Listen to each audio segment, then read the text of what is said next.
lounging, son. Welcome to another episode of the Comic Lounge podcast, guys. This is our first episode that doesn't talk about friggin' Future State, and here we are, the homies for hire, back with some reviews, back with some of the stuff that we read. And who am I? I am your friendly neighborhood Dillbot, not as sleepy as last time. And with me, as always, my honestly, you really are like the Luke. You are like the friggin' Iron Fist to my Luke Cage, bro. Like it's awesome, or vice versa. I'm cool with that. I like Iron Fist. I love Iron Fist. So. Yeah, you know what I mean. It's that's what we are. Anyway, we're gonna talk about 4 issues that we read this week, obviously because time allotted, and there's just so much that came out this week. So we're just gonna do the standouts, the stuff that we read. And first things first, because it's the thickest book of the week, and it's something that Ryan and I personally have been really waiting for ever since the excitement began to build for a Future State. Of course, we're talking about Infinite Frontier. And what issue zeros for me, when Marvel did Marvel Legacy and did that lenticular cover, and it was super thick, and it was just like touching on the bases of what was going on. Was that what they had the Avengers 10,000 BC? Was that the Jason and Aaron one? Was that what you're talking about? Yeah, the Avengers 10,000 BC. Yeah, and whatever. Yeah, and this is like post Wolverine dying, and this is post. This is right before they did the Marvel Generations little series, right? Yeah, I remember that. Yeah. The only Marvel speaking of which, the only Marvel Generations that I liked was the Wolverine one because it brought all I heard that was the best one. Yeah, I was like, it brought out all the feels. But anyway, I digress. And we're talking about Infinite Frontier. This, of course, takes place literally immediately after Death Metal, and we see Diana. She begins to ascend. And didn't it feel like she almost witnessed all the Future State stuff? Did you get that vibe? No. I think that's what happened. Yeah. I think that's what happened. I think she caught glimpses. I think our eyes were Diana's eyes, and she was the one that saw Future State. That's pretty dope. I kind of liked that they did that. It was I didn't expect it. To be honest with you, I didn't really know what to expect from this book. I knew that the creative teams that were going to be doing stories, right? Because they mentioned it. I'll real quick just to get it out of the way, because that way we don't have to stop in between since it's so many stories. We got a Justice League by Bendis, David Marquez, Tamara Bonvillain on colors. Batman, the story was James Tynion, Jorge Jimenez, Tomomori, Wonder Woman, Becky Cloonan, Michael Conrad, Aletha Martinez, Mark Morales, Emilio Lopez, Wonder Girl, Joelle Jones, Jordi Belair, Green Lantern, Alan Scott, James Tynion, and Stephen Byrne, Teen Titans Academy, Tim Sheridan, Rafa Sandoval, Jordi Tarragona, Alejandro Sanchez, Superman, Philip Kennedy Johnson, Jamal Igle on Hi-Fi, Green Arrow, Black Canary, Joshua Williams, Jordi Belair, Stargirl, Jeff Johns, Todd Knock, Hi-Fi, Green Lanterns, Jeffrey Thorne, Dexter Soy, Alex Sinclair, Flash, Joshua Williamson, Howard Porter, Hi-Fi. The epilogue was written by Joshua Williamson, John Romita Jr., Klaus Johnson, and Brad Anderson. And the framing story is Williamson with James Tynion, Scott Snyder, and art by John Timms, Alex Sinclair on colors. Now, that's such a fucking that's a lot of talent. That's a lot of talent. That's a lot of talent. Now, I'll be honest with you. I did not love every single story, because honestly some of them are only a couple pages. You know what I mean? First off, the whole beginning, we were just talking about, the framing sequence of Diana, and she's with the Quintessence, and my boy Spectre. You know how much I've been talking about him lately. They're trying to convince her to join them because now she has ascended, right? Because she sacrificed herself, and they want to make her part of the Quintessence, which she would be one of the even more powerful than she was as Wonder Woman. Right. And I like that she's trepidatious about it. She's like, I can't leave everyone behind. Yeah. So that's where we get she's looking in on all her friends, right? And I really like the execution of it. It wasn't just story end, story end, story end. It was there was a flow to it. Oh yeah. There was a reason behind everything, and also it kind of sets the tone for how everything is going. You know what I mean? Especially, you know, and obviously this is like when like, you know, the DC timeline has been fixed, and this is kind of them kind of like laying a bit of groundwork as to what's going on, exactly who is where, and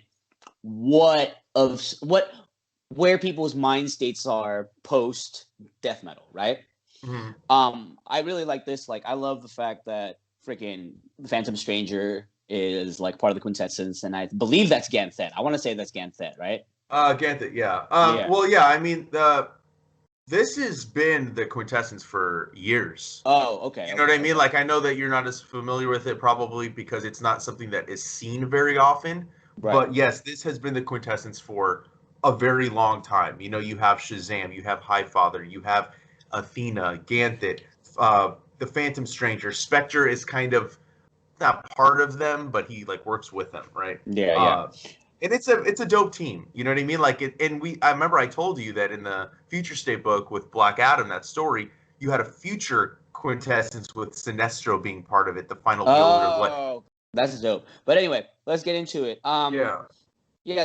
Justice League. Justice League was decent enough. It definitely left questions. I don't know. I mean, I didn't read the Black Adam shorts, so I mean, you didn't need to know this, but Shazam? I know it's a joke, but Nick was trolling me all of Wednesday. He's like, so you like Shazam? I'm like, dude, don't fucking say that name, dude. He's like, come on, bro. It's classic Bendis. I'm like, dude, you know, like, whatever. I get that it's supposed to be funny, but it is. It's such a Bendis thing to do, and I'm not knocking on him, but it was a little corny for me. It was like, come on, give Black Adam the respect he's due. And I think we talked about this. Like, you're not really a fan of him. You haven't really read many stories with him. So like, Black Adam to me has this like regalness about him, even though he can be very evil and he's an asshole, but he has this sense of justice within him. It's just very twisted because of the way what he's gone through, his experiences in life. I don't want to say too much because like they're not telling you here, and I think that it would take away from you reading about him. So like to kind of make it a little bit of a joke. I mean, like they obviously say like, oh, he's a hero, right? And Superman saying, oh, maybe he's turning a new leaf. I thought that was cool with Flash saying, oh, you always believe. You think that about everyone, yeah. I mean, but that's cool because like that is what Superman has. He has that inherent thing where like I believe that everybody can change and everybody has that goodness inside him. So that was cool. You know, I like that. You know, the art was good, David Marquez. I'm excited for the Justice League book, but I will say though, I want to jump into the Batman. That was dope, dude. I don't know. Mahoney is Peacekeeper 1. That's my theory. There's people at the shop that were saying Gordon. And I was like, dude, me and Dylan already said that, bro. We already said that on our podcast. We guessed Gordon too. Yes, it looks like the Gordon from Super Heavy arc with Snyder, but I don't know. It is interesting. I think I didn't think that when I was reading it. Mahoney. So. It's Mahoney. Mahoney. I mean, think about it. Like, you know, when in the Dark Detective reveal, he was all scarred up. He had a little bit of hair, and then in this, like, you know, I mean, I don't want to, whatever. They're both gingers. Yeah, they're both gingers, and you know, like, I mean, you know, and you know, no soul, and Peacekeeper 1 had no soul. So I mean, yeah. What I like here is the person narrating, right? You don't know who it is. Like at first, I was like, it's the Joker, but then I was like, wait, the boxes aren't purple or like lime green, right? Mm-hmm. And then the narrative here is awesome because it's really intelligent. It's a really cynical way of looking at things. I mean, you know who it is, right? Yeah. By the end, okay. Yeah, by the end, I totally know who it is. I also like that they have Arkham Asylum. In Arkham Asylum, they show Professor Pig, and how about Bane though, dude? Jesus, yo, infected with Joker gas, and his jaw is detached. It's like, oh my god. I mean, Jorge Jimenez, dude, he's sick, bro. He's such a great artist. He is like, I mean, even if you don't like Tinian, like I feel like the art in this run alone is going to be worth it because this is quintessential comic art right here. Like, you know what I mean? There is nothing about this that screams boring to me.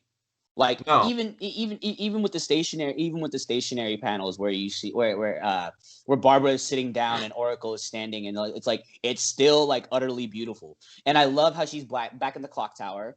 Like, you know what? And I have to say that this is why I think I'm starting to warm up to his run more. It's much like what he did with his Detective Comics when he did that with Rebirth. He brought brought back Tim Drake. He brought back Cassandra Cain. Like, he is bringing stuff back from when I was younger and like the era that I really loved with Birds of Prey, with Cassandra Cain, with Stephanie Brown, and he's bringing it back. But he's making it. He's doing something a little bit different, and it's not copying anything. It's so like I love, homaging. yeah, and I love it, dude. And and I love how Huntress kind of mentions that, like, it's like this reminds me of something. I can't put a name to it. Maybe I can call Dinah, and she can jog my memory. Something about birds. Yeah, I mean, and I like that, dude. It was cool. And I'm also loving Huntress's new bob cut, little short haircut, over here looking all modern. Yeah, like, dude, I love it. I love it. It's great. Also, we get the return of my boy, fucking Grifter.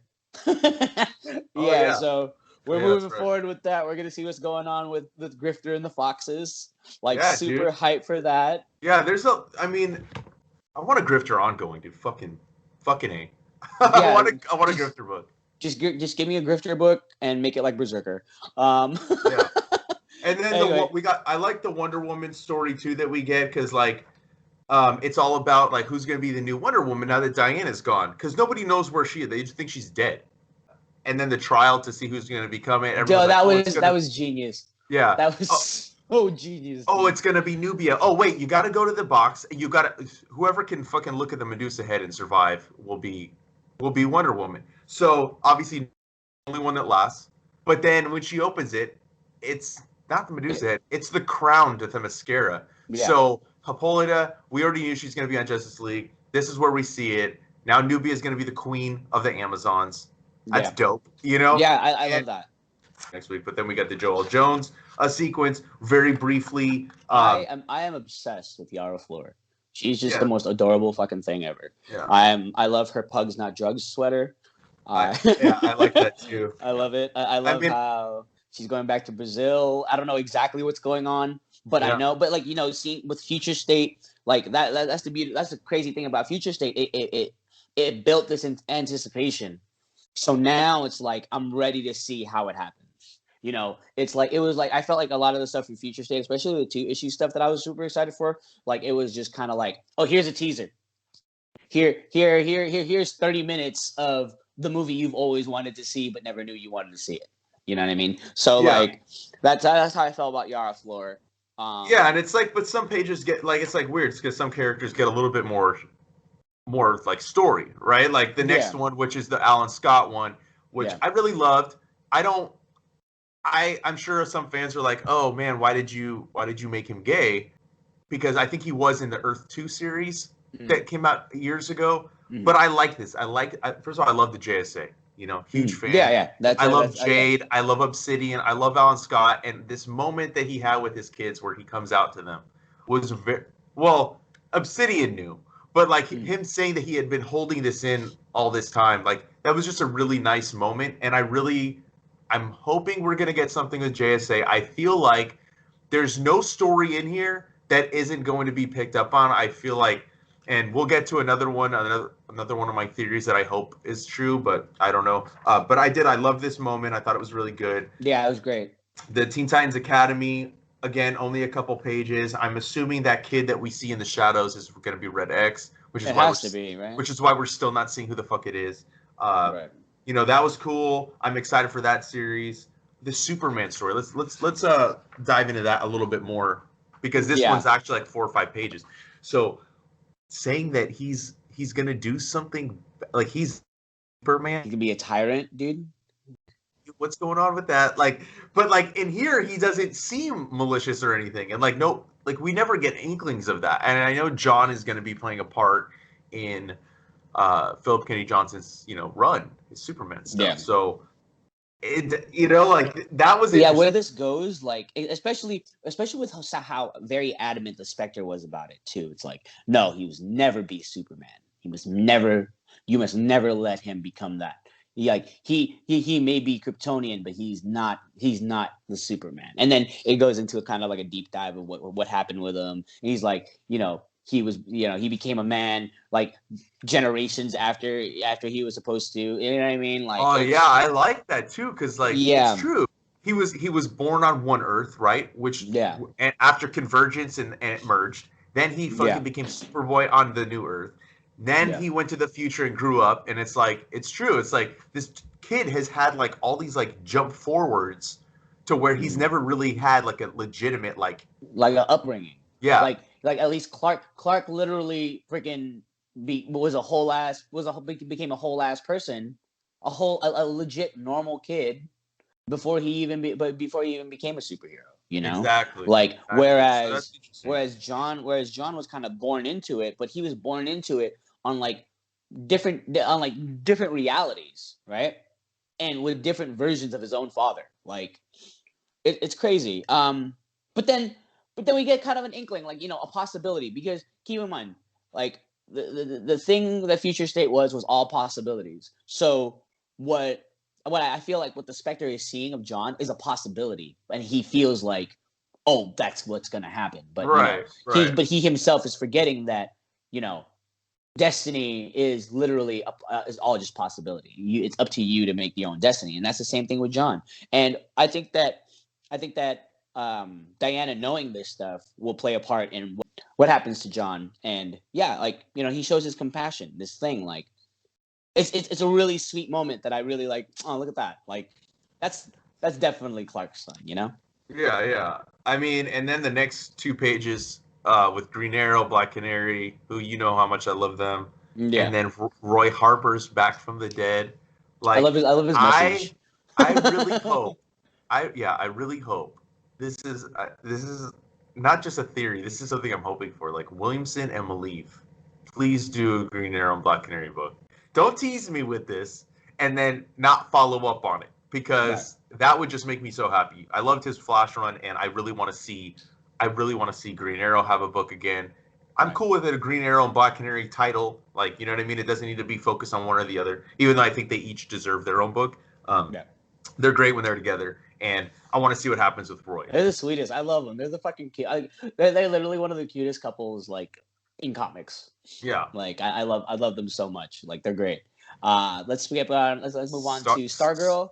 I love Stargirl, dude. I mean, I only watched the TV series. Don't get me wrong. Like, this was a character that I was going out to go be like, hey, I want to go read a Stargirl book.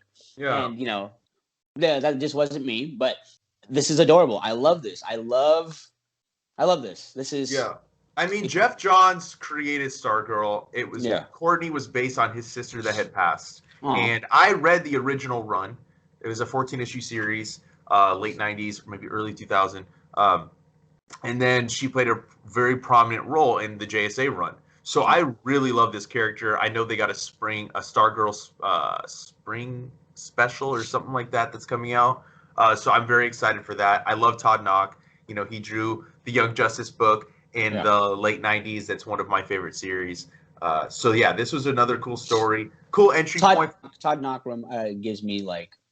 Todd Knock was kind of in that generation where like Michael Turner was prominent. So I felt like their styles were very similar, especially like, like drawing faces. And I love it. I love how... I love that look of it. You know what I mean? Mm-hmm. And I think Todd Knock is an excellent choice for Stargirl. And yeah, it's good, dude. I'm super excited. Same here, dude. I like, and then it bounces back to Gotham, where we kind of get it. We kind of get like a splash page of kind of what's going on with everybody. You know what I mean? Well, we're learning who the dude behind the magistrate stuff is, which we don't even know who this dude is. And we see who he's partnered up with. And Scarecrow's let me design. fucking tell you, Scarecrow, what? This, yes. This absolutely. This is like A-list villain type of like design and like like just that composition of the page. He looks so menacing. I fucking loved it. I absolutely loved it. This is gonna be some shit, bro. Yeah. Oh yeah. This is if this didn't make me excited for friggin' Batman and Detective Comics, that like, if this doesn't make you excited for it, then I don't know what to tell you, because like, this is fucking amazing character design. I love, like, I would never, this is like a Scarecrow that I never would have pictured in my head. Oh, you know what I mean? Yeah. Like, this is next level shit. Oh, it's so dope. I fucking loved it. I mean, I'm telling you, like we said, like, this is just such an exciting book, and you get the Green Lantern stuff, and John is with Simon, so now he's like not partnered with Jess anymore, and then we get the Teen Lantern, and they're bringing her to Oa, and like as she's like sitting there like floating in the air, she's learning about the history of the Lanterns, which was really fucking cool. I love it. I love how, and Volthoom, the first Lantern, like, so it's basically like she's getting the entire Jeff Johns run on one trip. Yeah, I mean, it's dope, and it's, dude, I'm telling you, like, I'm very excited now for the Green Lantern run. This is getting me hyped. I'm liking what the vibes I got from this 3-page little snapshot of the Green Lantern stuff, but let me tell the Flash stuff. Let's go. I loved this fucking Flash stuff. Why did I love it? I'll tell you right now. Because Barry is gonna leave and do his thing, and he told Wally to be the Flash, and that is what I want to see. Thank you, DC, if you don't fuck this up. If you fuck it up, I'll probably bitch about it and complain. Barry is now in the, where is it? The House of Heroes within the multiverse. We see President Superman. And then we see the totality, talks about the Elseworld. So now Barry is going to be exploring this. Yeah. And he tells Wally, you're going to be the Flash. Like, that's basically the gist of this story. But the one thing that I was kind of curious about is Barry going to still be traveling to and from, like, Earth? Because, like, are you just ignoring the relationships you have, like, with Iris, with the rest of the Flash family? I mean, it seems like he's not, because he's like, oh, we got a barbecue to get to. You know what I mean? Like, a family barbecue, which is what I think that's what, Jay's firing up the grill. I feel like they're always going to a barbecue. Like I feel like they're always missing out on a party. Like, hey, we gotta go. Yeah, I mean, it's true. They're always, because it's a Flash family. It really is a family. It's like they all hang out. They all are very closely connected, and that's something that I really love, the family aspect of the Flash stuff. Yeah. And I mean, of course, who else are you going to get to write this but Joshua Williamson? I'm glad that he wrote this little sequence, because I know how much he loves Wally. And I know he didn't get to use Wally as much as he wanted to in his run. So this really... Are you going to talk about this when you talk to him? Oh, fuck yeah. Okay. You kidding me? Yeah. It's like, let's talk Wally. Yeah. I think that might be the thing I lead off with. I mean, I'm going to be like, dude. I thought it was going to be like, 10 minutes of, talking about stuff, and then, okay, let's really get into it. Let's talk about Wally. And then, like, the rest of the interview is going to be like 45 minutes of just you and him talking about Wally. Oh, no, dude, there's so much to talk to him about. I got to talk to him about the Future State stuff. I got to talk to him about this, which we'll get to at the end. The new series that he's going to be writing in June. But yeah, this Flash story was dope. The final, towards the end, how we get, like, Diana and Spectre walking through, and we see the little glimpses of stuff to come. We see the Green Lanterns. We see the Aquaman family. We see Booster, Gold, and Blue Beetle, which I'm hoping we get a book, because I think that would be a cool, like, a buddy cop book type thing to see. We see Swamp Thing. We see Superwoman, which they just announced Tom King's writing a Supergirl book. You know what I mean? Like, that's pretty dope. I think it's a 9-issue series. Yeah. Oh, yeah. Dude, they announced that last week. You didn't see it? Okay. I don't have Twitter. You don't need Twitter? I'll start forwarding you the press releases. So just start forwarding me stuff so I know. Yeah. Also, I love this because it's like it's literally this is like a great way to just like have everything feel cohesive. You know what I mean? Have it, because like when they do issues like this, it's just when they do issues like this where it kind of it's supposed to touch on everything that's going on. Like, I just feel it's just like there's no connectivity to it. Yeah. But all this feels very like, Yeah, no, definitely. Then, like, just to kind of wrap up, we get Wonder Woman telling the quintessence what her plan is. She's not going to join them. And then we get her badass new costume, which is got like real Viking fucking vibes, which we all know she's going to be dealing with, like, Valhalla and the Norse stuff. That was cool. We get the double-page spread of not the entire cast, but like the cast of the DCU, all the superheroes, right? And then the end. We get the opposite of the Elseworld, which is, what did they call it?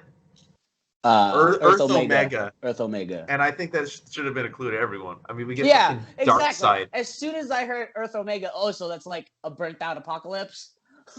Yeah, so that was dope. Yeah. That was really dope. I love this. John Romita and Klaus, like, you know what I mean? Like, what else could you expect than having literal friggin' Dark Side? Like, if that isn't the most John Romita shit ever.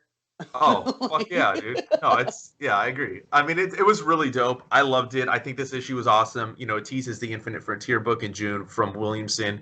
It's going to be I think a 6-issue event. So I'm excited to see what DC has coming forward.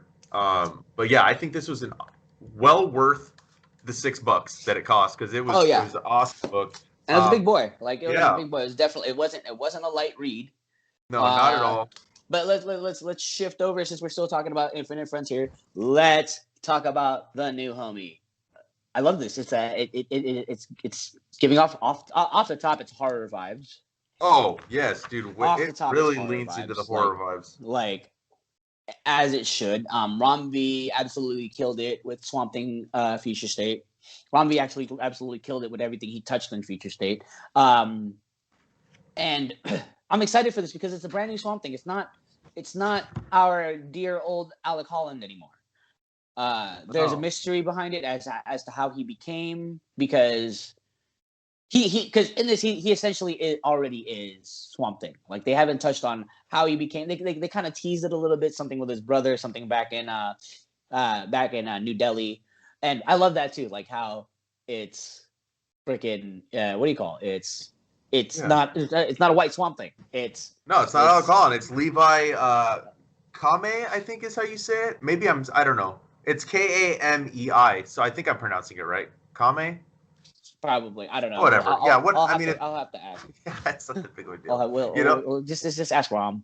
Yeah, but it's like you start off right and like got these like little fucking like worms and shit on like with the hand. Like, I love the composition that Mike Perkins is doing. It's a lot like what we saw in Future State Swamp Thing, and see a dead body in like the desert, and like fucking, like we said, it's like really leaning into the horror vibes of what Swamp Thing is, and that's what Swamp Thing should be. I don't like when it leans too much towards the super heroic stuff, too much crossover with DC proper, but.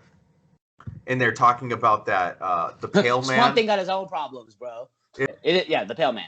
Yeah, it talks about the Pale Man. That dude, the design of him, he's creepy as fuck. The way that Levi like shows his powers too, because like he's on the plane and stuff, and he starts like fucking like having transform. a panic attack / transform, and then dude. It's a dream. God, dude, it's very cool. The double page spread on the plane too, like.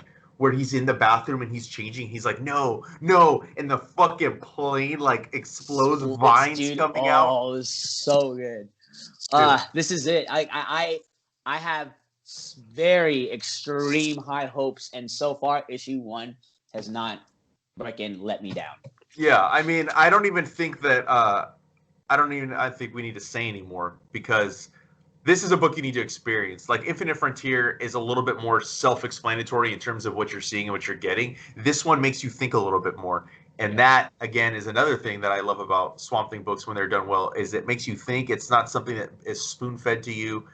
It's deep. It's got many layers. And Rom V, dude, we're here for this fucking train. We're here for it, Rom. Thank you for being just a bigger fan of Swamp Thing as we are, because freaking the Swamp Thing lore needs to be explored, and like it sucks because like I feel like the core fans of Swamp Thing it's few and far, because simply because there's not enough Swamp Thing out now, which isn't necessarily a bad thing, but I feel like this is a great segue for new readers to get into Swamp Thing and to explore older Swamp Thing tales that I'm like here for. I am an advocate. Like, if anyone asks me, Dylan, who's your favorite DC character? Don't say Batman. I say Swamp Thing.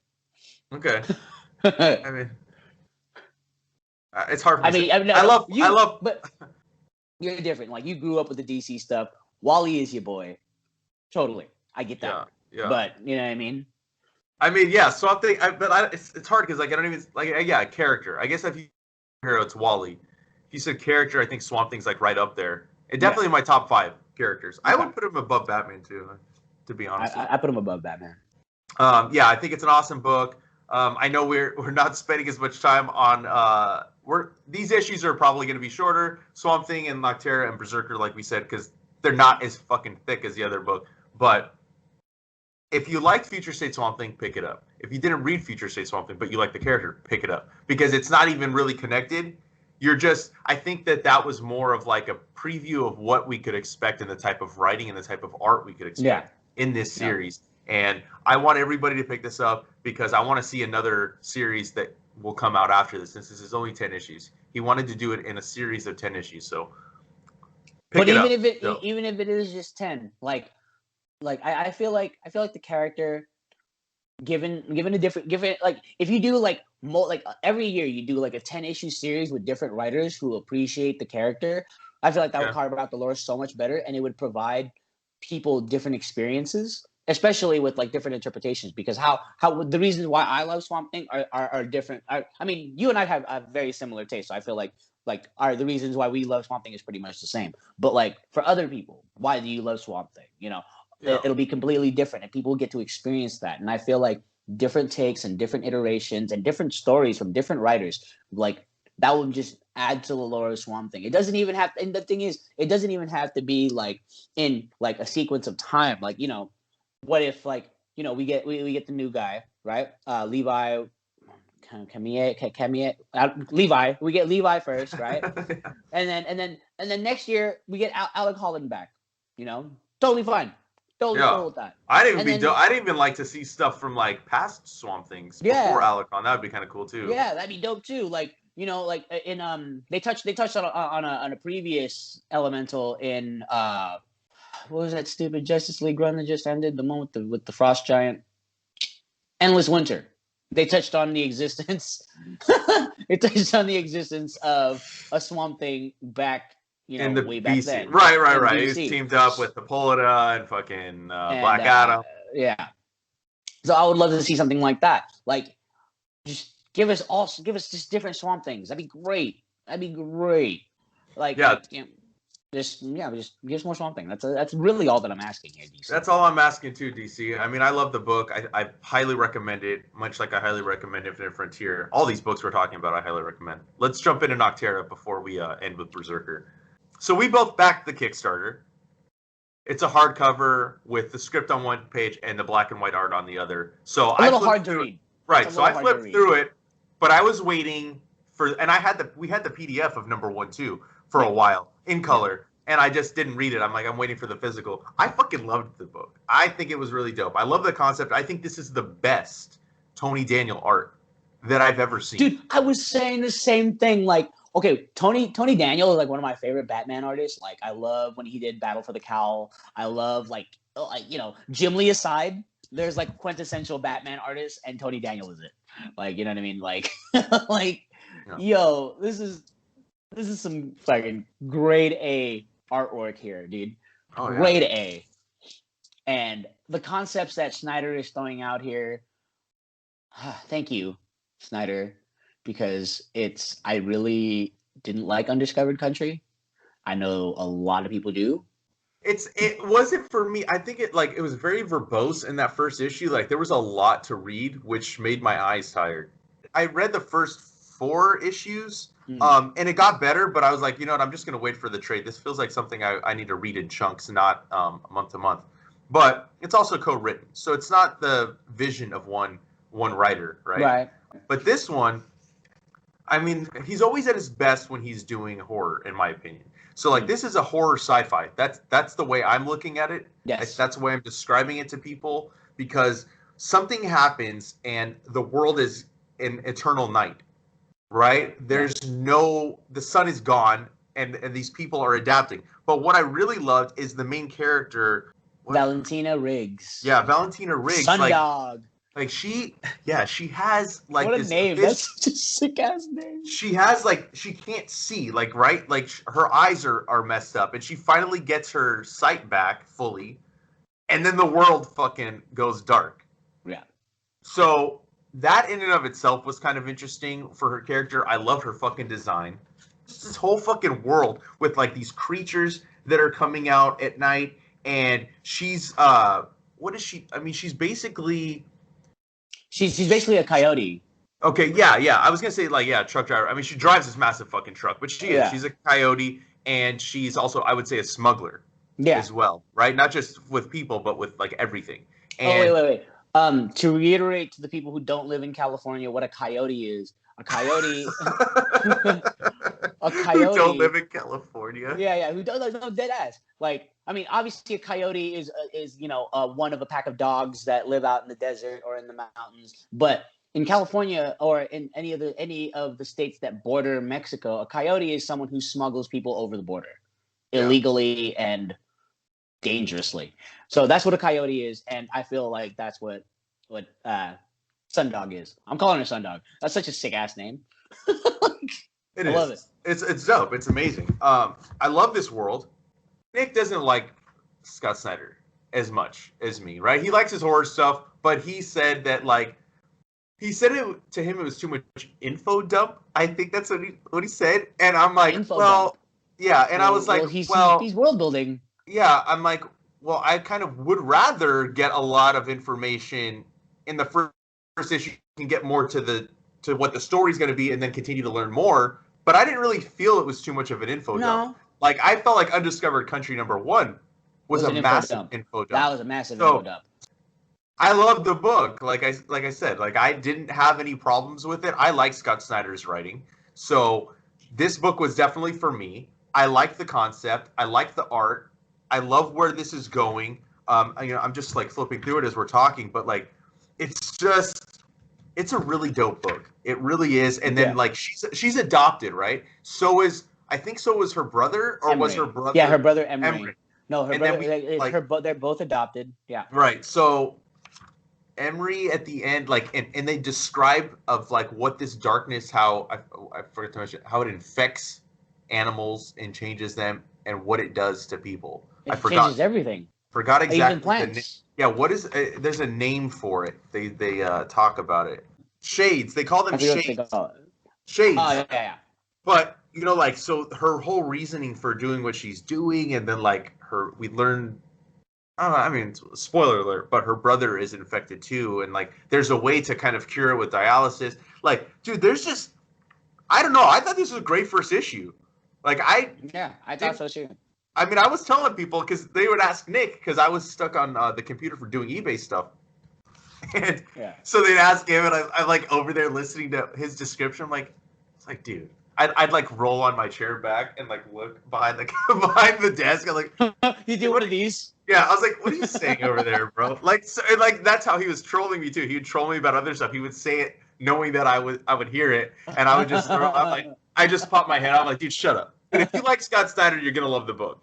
And I think even if you're not a Scott Snyder fan, I think that this is it's a solid first issue. I don't really find anything wrong with it. I think it was the perfect amount of world building. And like I said, dude, Tony Daniel, I love his art, but this is another level. This is like, this is the best I've ever seen his art, I have to say. And I'm here for this series. I think it's there's a lot of love. There's a lot of love in it. There's a lot of, it's like, a lot of the panels, they are very complicated.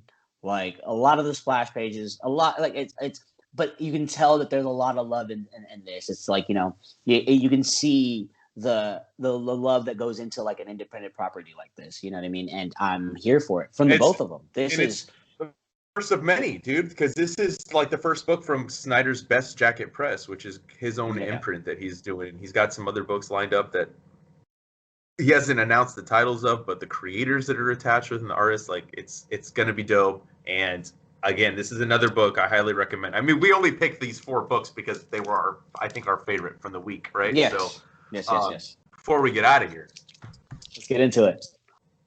I got one covered. I got. Oh yeah, you have the Virgin, and then Mark. Yeah, Brooks. I have the Virgin of this one, and then I got the Mark Brooks for my other one, for my Read one. Okay. This one's for my. I want to put it up someday and just be like, look, son, that's Keanu Reeves. Look, my child, great Keanu. Gaze upon the greatness. Yeah.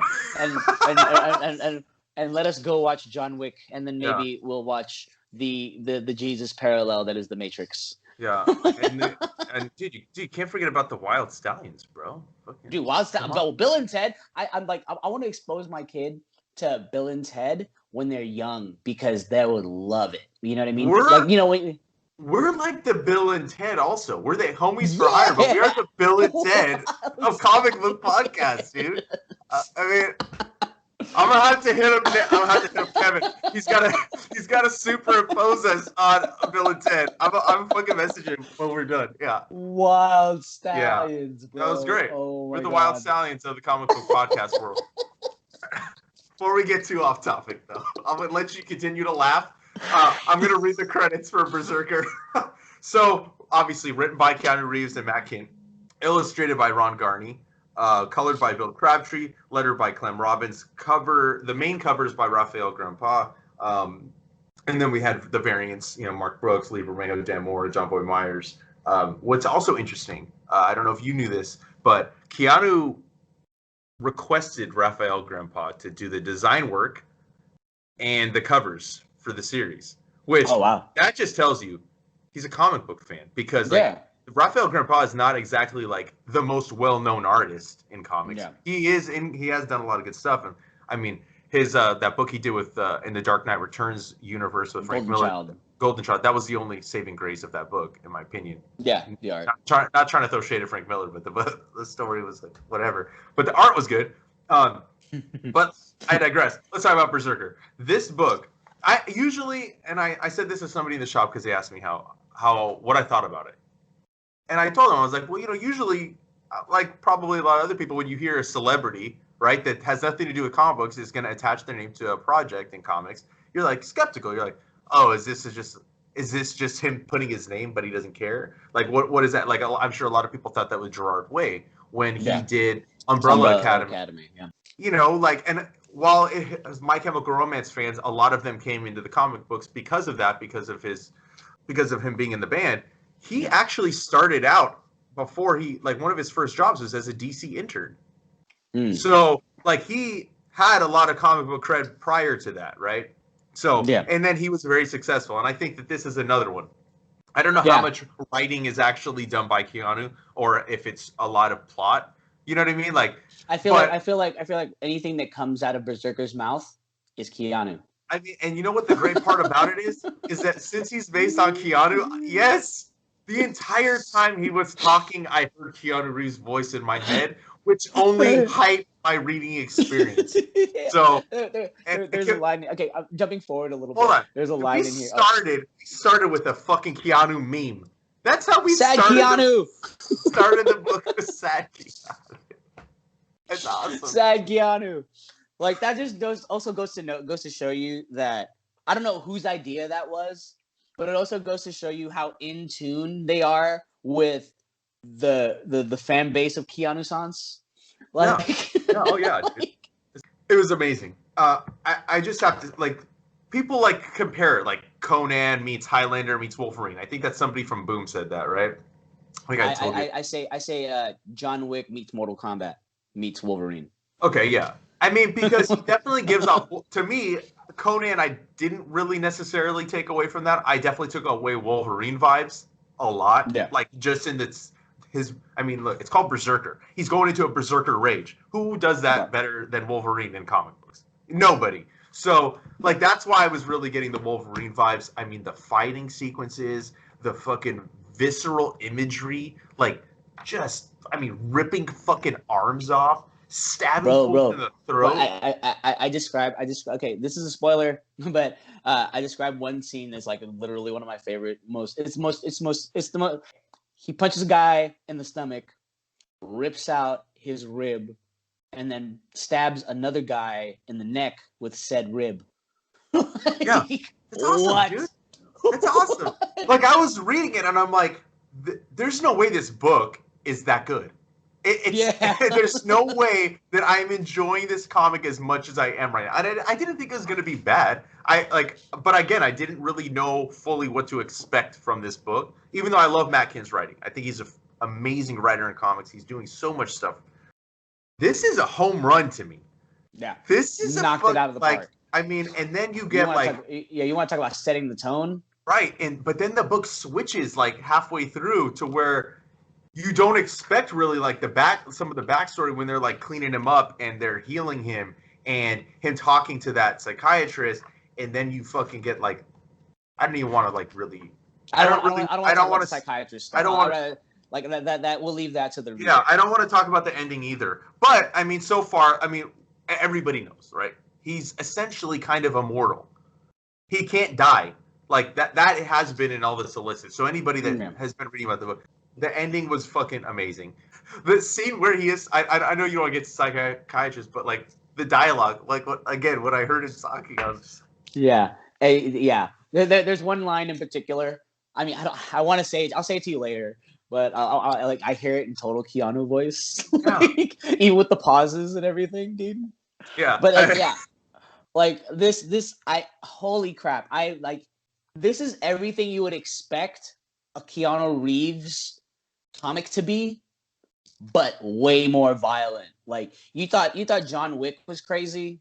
I feel like BRZRKR takes it to the next level because now you literally there's no boundaries here. And I feel like Boom Studios, like with their recent successes of just like other recent titles, like they are literally letting Keanu and Matt Kent just do whatever they want. Yeah. Like my question is, when's the fucking movie? Because I heard there's a couple studios already vying for movie rights. I mean, I don't know how you don't.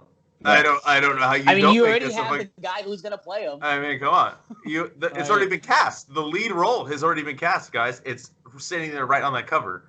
Right. I want to see this, bro. I want to see it. I want a hard R rating.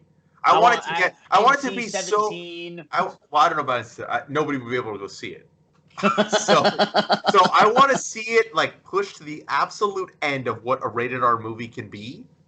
I need to see it. And if you can't do it on the film, let's see Netflix. Because I know Netflix would go fucking balls out or whatever. Balls to the wall, dude. Yeah, this is just such a dope book. I mean, what a great week for comics. I mean, there's other stuff that came out that we could have talked about, but we only have so much time to talk. But yeah, this is a really solid week. Those 4 were standouts. There's more, like I said, that came out. Suicide Squad was really good. Demon Days, which we don't have enough time to talk about. We'll touch on it briefly next week because I know you didn't get a chance to read it yet. Yeah. But yeah. That Mark Brooks cover. Woo! Yeah, I know. It's okay. It was a great Psylocke cover. I love Psylocke. So yeah, he did an amazing job. He's an amazing artist. He just doesn't do interiors. But it's fine. It's totally fine. I get it. Like, have you seen the complication of his work? Well, it's also because you probably make more than doing interiors. I think that's true. I think they pay you more for a cover than you would get like on a singular ongoing page. Yeah. Okay. So gotcha. But I loved all these books. I think they're great. I think that you agree that this was a fucking awesome week. It was fun, dude. It was a fun one. It was definitely a fun one. But like as far as these 4 books, like these are definitely, if you haven't picked them up, I definitely recommend you go pick them up. Oh. So a customer, we ordered over 1,000 issues of BRZRKR. Because the customer like literally wanted the 1 in 1,000. Yeah. So he came in that Wednesday and we were talking BRZRKR with him, and I asked him, like, "Hey, dude, so when you get it back from getting slabbed, gotta take a picture with it?" He's like, "Yeah, like I expect everybody in the shop to take a picture with it. Are you kidding?" Like it's like, and I was like, "Yeah, dude, like." It's signed by if it's gonna be signed by Keanu Reeves, it's like literally holding like one of like a slab of the 10 Commandments in your hand because it's been touched by the divine, bro. Like what the? You're fucking ridiculous, Dylan. I fucking love you though. I really do. I really love you. It's like holding the 10 Commandments touched by the divine, dude. All right. Before we get out of here. Let's talk about briefly like what we're excited for next week, maybe what we're going to talk about. I'll throw out some books that I think we should talk about. Joker #1 comes out. That'll be cool to talk about. The new Wonder Woman series is starting, the new Superman. Yeah, new Wonder Woman I'm super excited for. And then Deadpool Nerdy 30, dude, is coming out. I have to. I mean I love Deadpool. I love Wade. It's called the Deadpool Nerdy 30. So it's either going to be really good or it's going to be really bad. And either way, I'm reading it. I don't really care because I love Deadpool. And how do you not read a book called the Deadpool Nerdy 30? I mean, like that's. Yeah. I hope everybody comes back. I want all the best writers. I want a Daniel Way to do something in there. I want Gail Simone to do something in there. I think they are. I know Joe Kelly's doing something. I'm pretty sure a lot of old creators, a lot of old people that people that worked on Deadpool before are coming back. So yeah, there's a lot of stuff coming out next week. Eternals, an Amazing Spider-Man. Here. Gail Simone, yes. Fabian Nicieza, Brian Posehn, Rob Liefeld, Scotty Young, Jerry Duggan, Kelly Thompson. Artist, Aaron Carney, Ed McGuinness, Clayton Crane.